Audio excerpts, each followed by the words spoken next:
Wasn't that the thing? We have some thinking in our brains.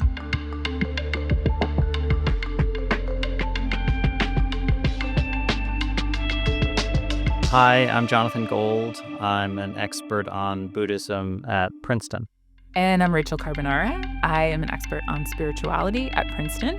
And we have thoughts to share about White Lotus Season 3. Okay, so Jonathan, we were just kind of chatting about White Lotus, and you said that the show actually mostly gets Buddhism right. But there was one glaring example where you said they got Buddhism wrong. And this is the scene where Timothy talks to the monk about the Buddhist view of life after death. When you're born, you are like a single drop of water flying upward, separated from the one giant consciousness. You get older, you descend back down. You die. You land back into the water, become one with the ocean again. No more separated. No more suffering. One consciousness. Death is a happy return. Like coming home. Tell us your thoughts on this scene. I mean, there's two things. One is that it's really terrible the way that this idea leads him to feel encouraged to kill himself. But the other thing is that it's just not at all a Buddhist view. There is a kind of sense that there's a coming home in enlightenment if you happen to manage to attain kind of perfect enlightenment during your lifetime or later on, that there is this kind of merging with the same mental capacity that all Buddhists share. But that's not what happens at death for Buddhists. You know, they believe in reincarnation, rebirth.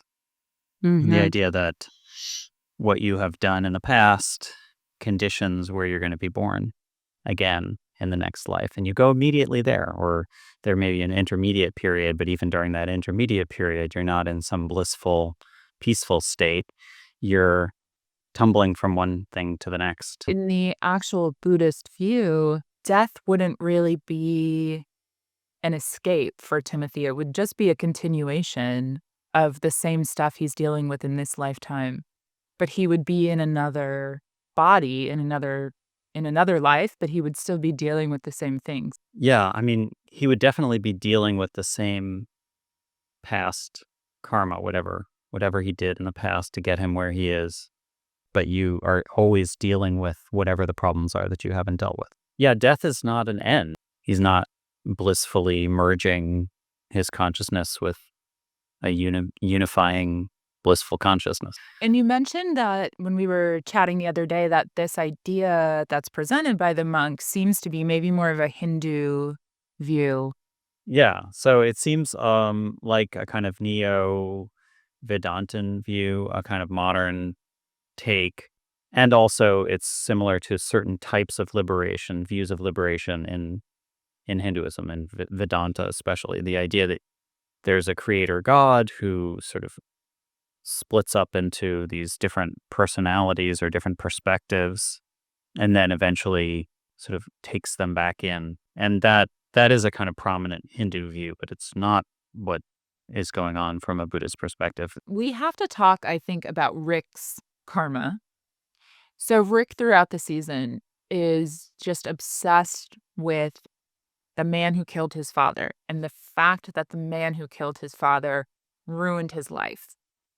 And then at the end, of course, Rick is the man who kills his father. So I have to think is this a Buddhist karma story? What's happening here? I think so. I mean, karma is just this idea. We see it in an early scene. The idea that you're responsible for your own circumstances.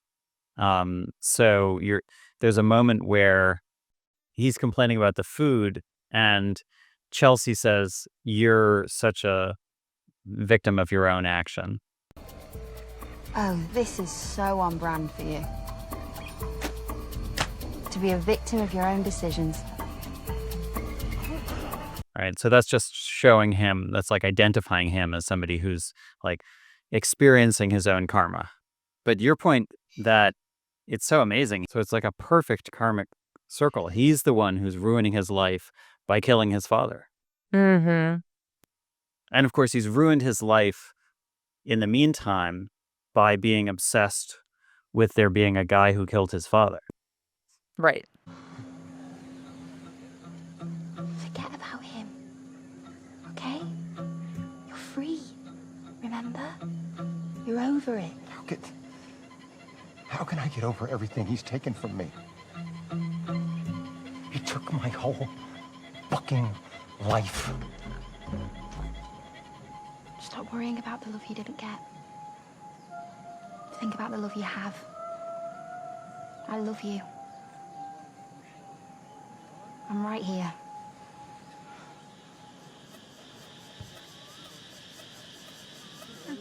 So circling back to our discussion about Timothy Ratliff and what is awaiting him after death, now that Rick has died, where do you think Rick is in a Buddhist perspective? I mean, it's not good. He's not going to be free of the cycle. He's probably going to end up in a bad situation. According to, let's be clear, according to traditional Buddhism, but according to the White Lotus series, I'm pretty sure that he just becomes a drop in the ocean of consciousness. Right. I think all the dead are contented with the result. It's a happy ending for everybody. It's a happy ending for everyone. Rick and Chelsea are eternal soulmates in the afterlife. They're together in the unified consciousness. And then, everybody else is just rich. Right. A happy ending all around. Happy ending all around.